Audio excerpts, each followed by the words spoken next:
അർജുനെ കാണാതായ നിമിഷം മുതൽ ആ ഭാഗത്തേക്ക് ഓടിയെത്താനുള്ള ആഗ്രഹവുമായി മുക്കത്തുനിന്ന് വന്നവരുണ്ട്, കോഴിക്കോട് നിന്ന് വന്നവരുണ്ട്, പല ദേശങ്ങളിൽ നിന്ന് വന്ന മനുഷ്യരുണ്ട്. അങ്ങനെ ഒരു മനുഷ്യന് വേണ്ടിയുള്ള തെരച്ചിലാണ്. നമ്മളിപ്പോൾ നിൽക്കുന്നത് അർജുൻ്റെ വീടിന് തൊട്ടടുത്താണ്. ഇപ്പോൾ പ്രേക്ഷകർ കാണുന്നത് പോലെ വലിയ ക്യൂ ഇപ്പോൾ തന്നെ രൂപപ്പെട്ടിട്ടുണ്ട്. ആ ക്യൂ ആണ് പ്രേക്ഷകർ കാണുന്നത്. നോക്കൂ, ഇതാ കണ്ണാടിക്കൽ ഗ്രാമത്തിൻ്റെ ആ ജംഗ്ഷൻ മുതൽ ഇങ്ങോട്ടുള്ള ക്യൂ ആണ്. ഏകദേശം ഇവിടം വരെ നമ്മൾ നടന്നാൽ തന്നെ ദൂരം നോക്കൂ, എത്ര ദൂരമാണ് ഉള്ളത് എന്ന്. വലിയ ക്യൂ ആണ് കാത്തിരിക്കുന്നത്. കുറച്ചു നേരം ആയോ നിൽക്കാൻ തുടങ്ങിയിട്ട്? വീട് ഇവിടെ അടുത്ത് പറമ്പിൽ ബസ് രാവിലെ മുതൽ വന്ന് നിൽക്കുകയാണോ? കണ്ടിട്ടേ പോവൂ. എന്താണ് അങ്ങനെ തോന്നുന്നത്? ആ ഡ്രൈവറോടുള്ള ഒരു ബഹുമാനാണ്.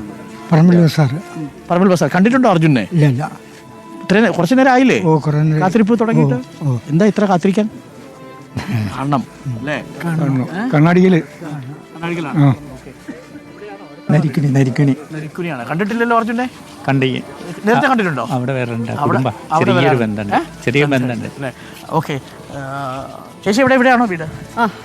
മോന്റെ ഫ്രണ്ടാണ് അർജുൻ. കാത്തു നിൽക്കുക അല്ലേ? ഓക്കെ. അങ്ങനെ ബന്ധുക്കളായിട്ടുള്ളവർ, അകലങ്ങളിൽ നിന്നെത്തി ബന്ധുക്കളാകാൻ പോകുന്നവർ, ഇവരൊക്കെ കാത്തു നിൽക്കുകയാണ്. കുറച്ചു നേരമായി അല്ലേ? 2 മണിക്കൂറായി കാത്തു നിന്നിട്ട്. എവിടുന്നാ വരുന്നേ? കണ്ണൂരിന്ന്. ആണോ? അറിയാമോ? ആലക്കോട്. കണ്ടിട്ടുണ്ടോ അർജുൻ? ബന്ധുവാണോ? അല്ല, ബന്ധുവല്ല. കണ്ടിട്ടുണ്ടോ ഇതിനു മുമ്പ്? അല്ല, ഇങ്ങനെ ഇപ്പൊ ഈ വാർത്ത വന്നതിന് ശേഷമുണ്ട്. രാവിലെ അവിടെ നിന്ന് പുറപ്പെട്ടാണോ കാണാൻ? അതെ. ആണോ? നമ്മളെവിടെയാ? ആലക്കോട്. അർജുന്റെ ബന്ധുവോ മറ്റോ? അല്ല, ഒരു യാത്രാമൊഴി കൊടുക്കാൻ ഇവിടെ തന്നെ മടവൂര് കോഴിക്കോടയിലെ അല്ല ഓമശ്ശേരി കാണാൻ വന്നതാ അല്ലേ? മടവൂർ നോക്കൂ, നിരവധി ആളുകളാണ് അപ്പുറവും ഇപ്പുറവും നിൽക്കുന്നത്. എവിടുന്നാ വരണേ ചേട്ടൻ? നരിക്കുനി. ബന്ധുവാണോ? അല്ല ബന്ധുവല്ല. ഇത് എവിടുന്നാ? പൊട്ടമുറി. റിലേറ്റീവ് ആണോ? അല്ല.